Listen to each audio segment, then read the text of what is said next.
Welcome to this Fundamentals Lesson Plan series on building documentation, sections, and elevations. In this video, we'll take a look at creating an exterior elevation and getting it prepared for annotations in a further exercise. This is video 6 of 9. My name is John Harridge, and I will be your host for today's lesson. Let's look at the learning objectives for video 5. At the end of this lesson, you will be able to edit crop region properties of elevation views. Next, we'll modify the visibility graphics for the elevation view to get it ready for documentation. And then we'll modify the surface appearance property for exterior wall types. With that, let's get started.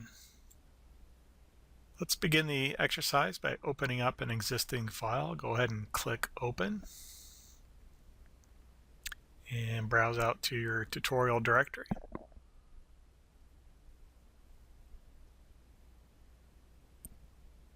Go ahead and open up the file Building Docs Exercise 06.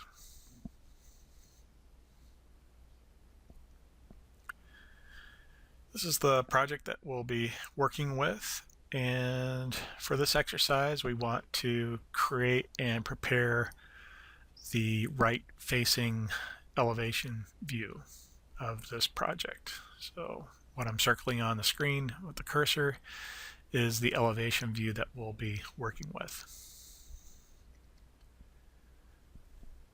First, let's go ahead and open up the ground floor plan view. Next, we'll edit its visibility graphics properties and turn on the elevation markers. So let's go to the View tab, left click on Visibility Graphics,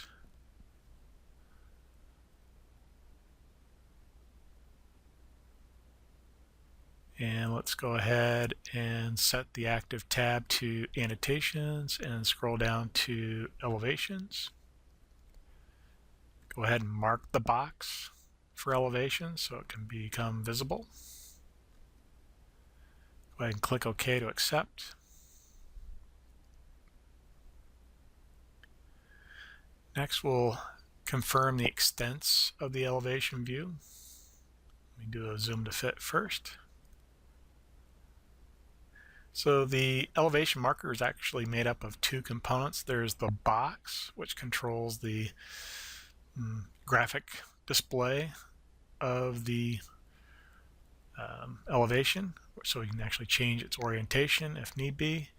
And then the triangle part actually controls the extents of the view. So the blue line is the edge that we're looking from towards the model, and the green dashed line represents the far clip offset. So you can actually modify that very similar to how we modified it with the section views.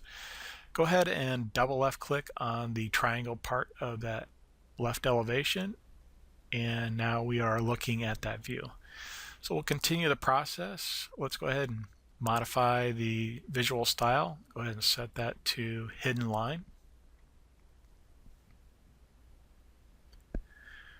Next, we'll make some other visibility graphic style changes to this view. Go back to View tab, Visibility Graphics. So for the Model tab, let's scroll down to the Planting category, and please unmark planting so it's an open box. Next, let's move over to the Annotations tab. Here we want to unmark the Sections category. And then scrolling back up, let's go ahead and enable the visibility of levels. So go ahead and mark the box for levels. Okay, we're done with those changes. Let's go ahead and click OK to continue. All right, so the next step is to change the surface pattern properties of the middle exterior wall that's plain. Hovering your cursor at that edge between the wall and the roof, you may have to use the tab key to cycle to pre-highlight the wall, and then ultimately left click to put it in a selection set.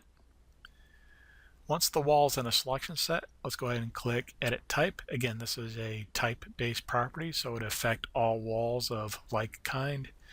Go ahead and click the Edit button across from Structure. And for Layer 1, go ahead and left-click in the Material field for Finish 1. Click on the Browse icon in that field. And what we want to do here is modify the surface pattern value for that wall type. So click in the Pattern field to bring up the dialog box, and then scroll down to the Sand pattern style. Go ahead and select it, and then click OK to accept. Click OK a second time to dismiss the Appearance dialog box. Click a third time to dismiss the Wall Editor dialog box, and click OK to dismiss the Type Properties dialog box. I'll select Modify to end the selection set, and you should see the appearance of that surface pattern on the wall. Let me go ahead and right-click in the Canvas window and perform a zoom to fit. Let's perform a file save as, and let's give it the name Building Docs Exercise 6 Finished. Go ahead and click Save after you give it a name. This concludes this exercise. Let's go ahead and take a look at next steps.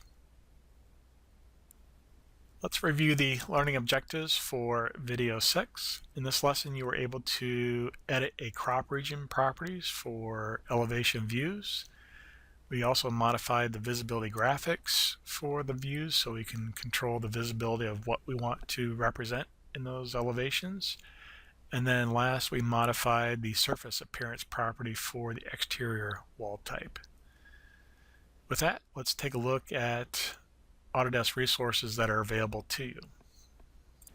I would like to make you aware of two Autodesk resources. The first resource is the Autodesk Education Community, where you can access free software for both students and educators for titles like Autodesk Revit featured in this series. The website address is www.students.autodesk.com. Registration is required to access the free software using either your personal email address or your school-issued email address. The second resource is the Autodesk Digital STEAM Workshop. It's hands-on, project-based learning across multiple industries such as architecture, engineering, and entertainment. The website address is www.digitalsteam.autodesk.com. Registration is required to download the free learning resources using your Autodesk ID created from the Autodesk Education Community.